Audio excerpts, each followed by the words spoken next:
Maybe I should play the Smirnoff trump card this time.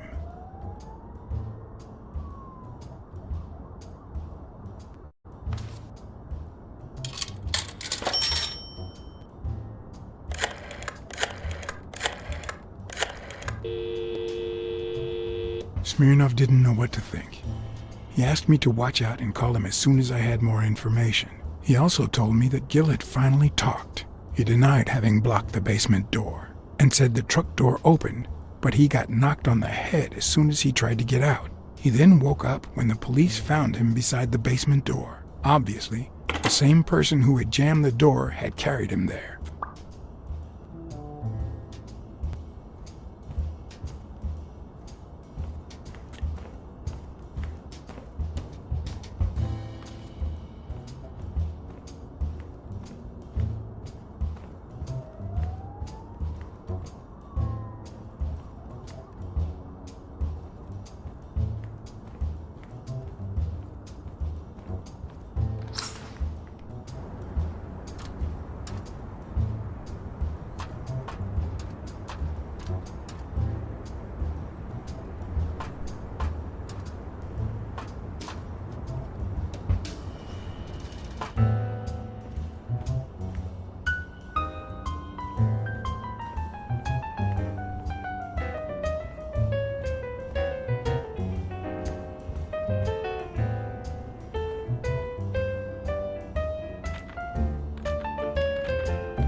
One of the strengths, the accuracy of his throw. I earned the nickname Iron Arm. I used to throw the ball in 50 miles, and whatever it wanted. And my coach, the great Joffrey Sachs,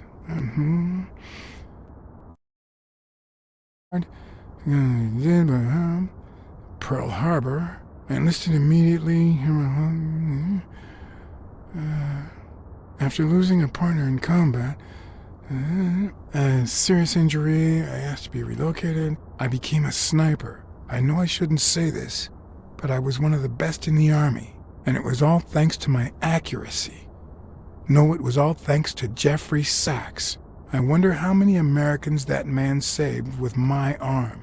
After these words, Tim Thorpe is moved almost to tears and asks me to take a break. It's shocking to see how an athlete and soldier, a man whose aim and skill won him a Medal of Honor and the nickname Surgeon among his brothers in arms. That can't be. I mean, it could be a coincidence, but no.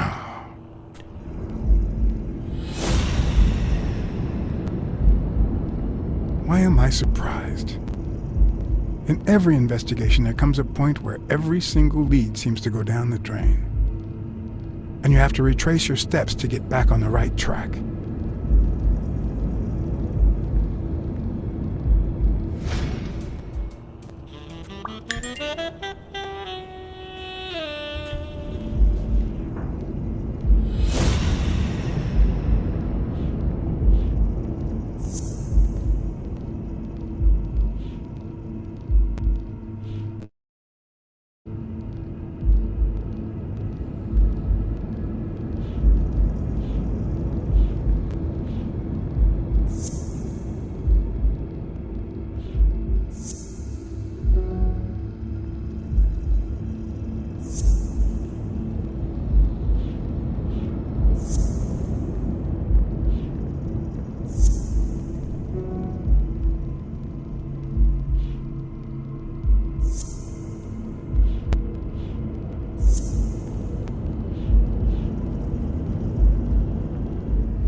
That's it.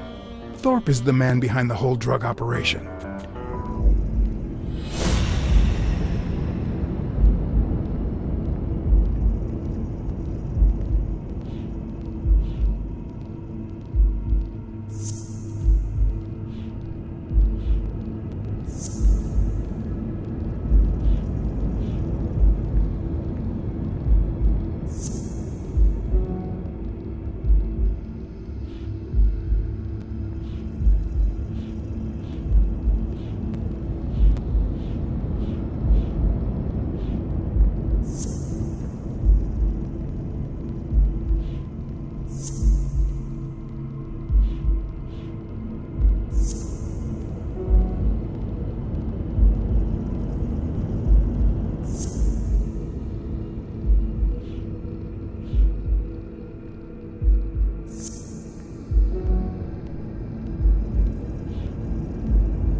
It's a bit strange to see no office chair behind a desk until you remember the desk's owner is in a wheelchair. I better not use it. It might be connected to the switchboard at the front desk.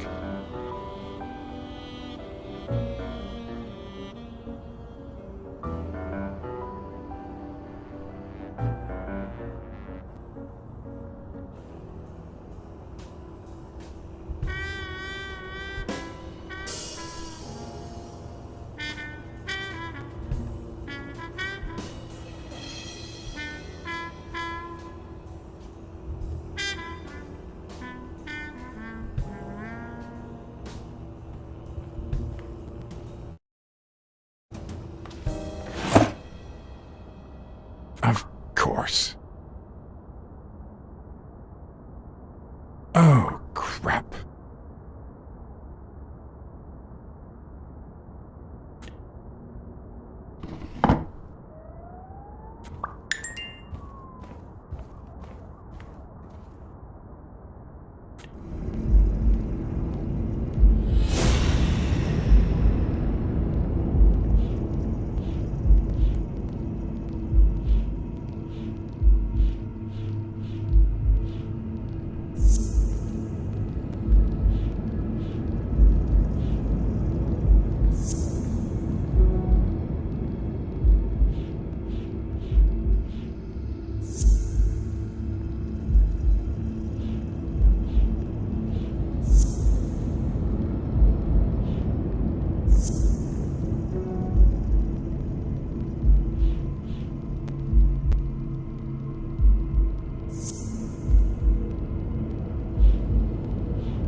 Wait, what if Groon's drugs helped Thorpe walk?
Of course, it wasn't Mitchell or Gill.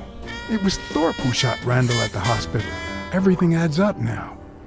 And yet I can already hear Smirnoff telling me I have no conclusive evidence. What if I set a trap for Thorpe? But how?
Ha! What if I place Thorpe's gun up there? and corner him so that he has to stand up to get it.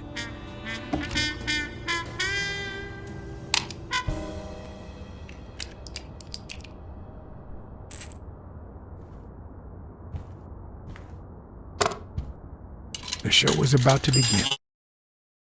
Audience and some patience.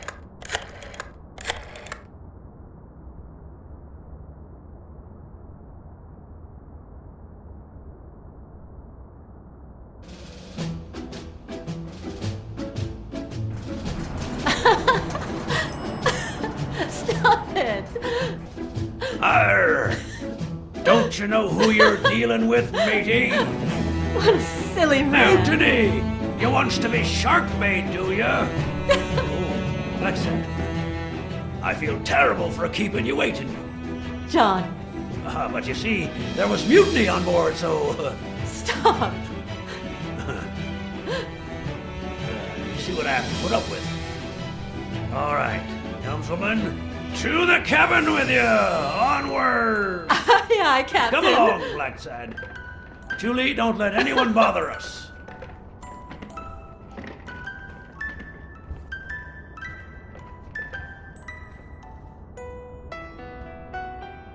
Honey, will you... But, I'll just be a minute then. I think you've already suffered enough. okay. And think about where you'd like to have dinner tonight, okay?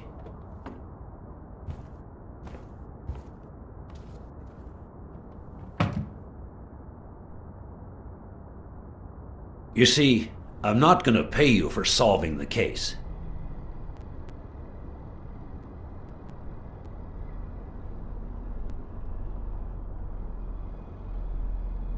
Fair enough.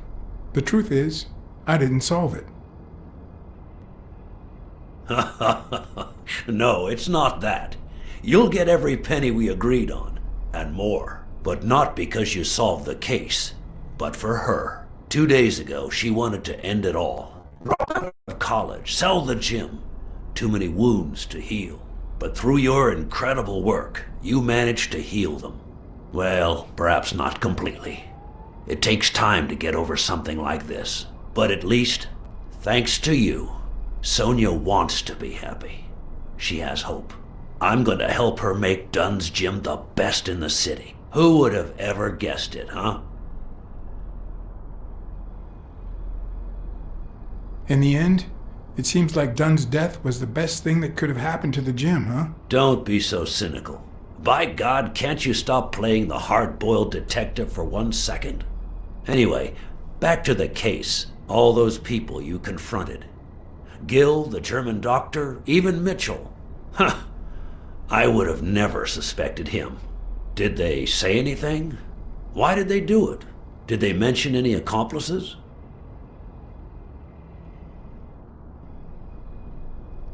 They did mention a certain surgeon. Surgeon? You have any idea who that could be?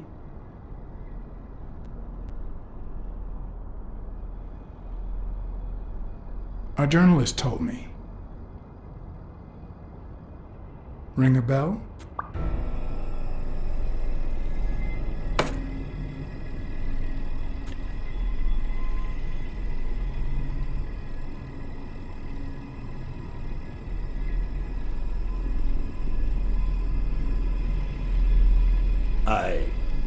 I'm sure you've got good intentions, but you're wrong. What makes you think that? I'm sure there's an explanation.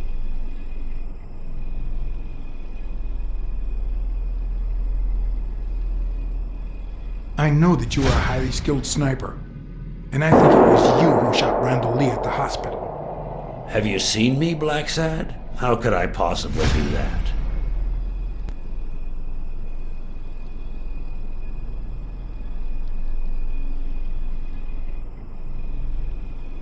Don't deny it. I know Mitchell gave him to you.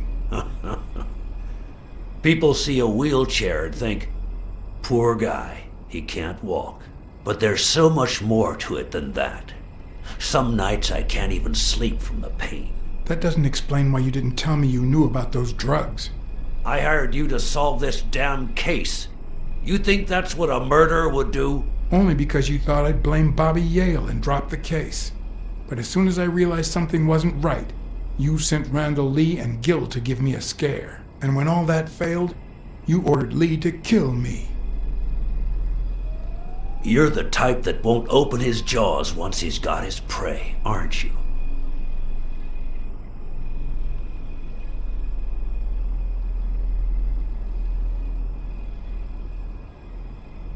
I think I've made that clear enough by now.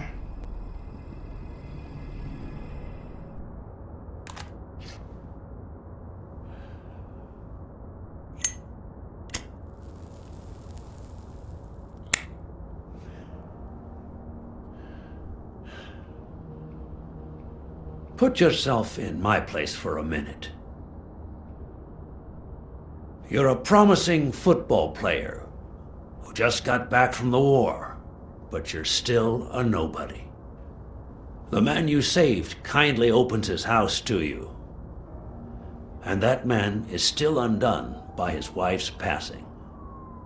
He works all day at his gym, and he drinks himself to sleep at night. So you practically end up raising his daughter. You give her her very first abacus. You encourage her to further her education. You comfort her when she misses her mother and her father.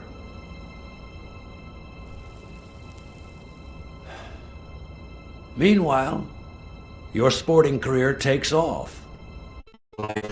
Good. Until one day, out of the blue, an accident cripples you. An old friend, Mitchell, tells you he knows someone who can help you. A German doctor. His drugs take some time to work, but they do wonders. You manage to walk for short bursts at a time, little by little. And those bursts keep getting longer. But the drugs aren't cheap at all. So you have to find a way to pay for them, don't you see?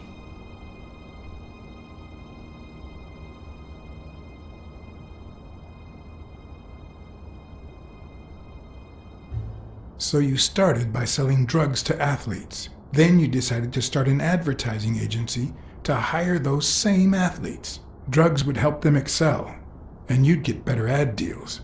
The perfect business model. Your first client? Craig Spano. His career had hit a rough patch, so...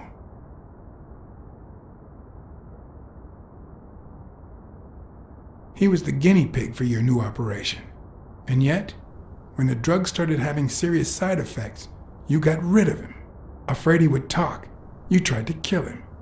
That's why he hid. From then on, your business was smooth sailing. You even began to think you were above the law. You thought that you were untouchable.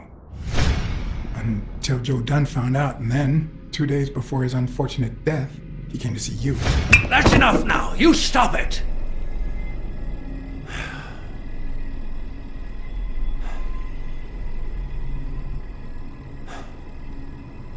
Now, I don't know if I'm above the law, but I am sure as hell not beneath it. Do you know how much power I have? The kind of people I eat with every day? I could shoot you right now, and nothing would happen to me. With that gun you keep in your drawer?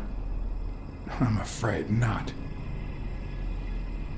I placed your pistol out of reach, just in case you happen to confirm my suspicions, Iron Arm. And now, if you'll excuse me, I have an appointment with the police.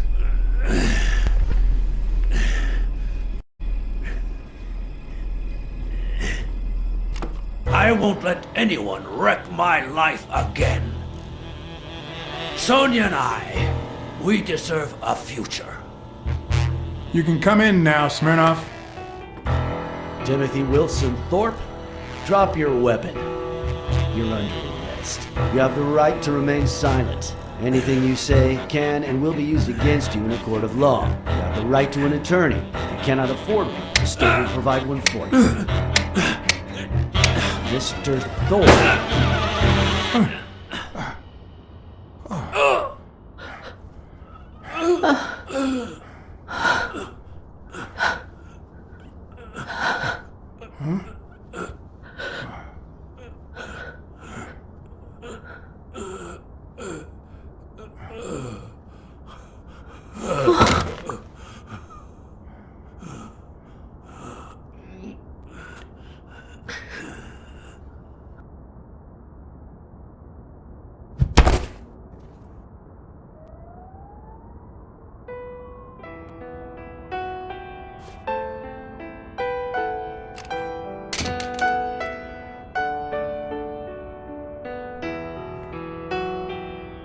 Sonia Dunn, you are under arrest for the death of Timothy Wilson Thorpe. You have the right to remain silent. Anything you say can and will be used against you in a court of law. You have the right to an attorney. If you cannot afford one, the state will provide one for you. Do you understand these rights as I have just read them to you? With these rights in mind, do you wish to speak to me? Watch your step.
After everything that had happened, the last thing I was interested in was the fight. Did Yale take drugs before the fight? Did Stone let him win? I had done everything in my power for things to go the way my moral compass dictated.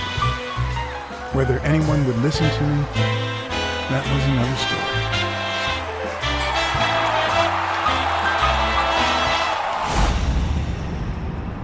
Because no matter what they tell us, our actions don't always determine our future.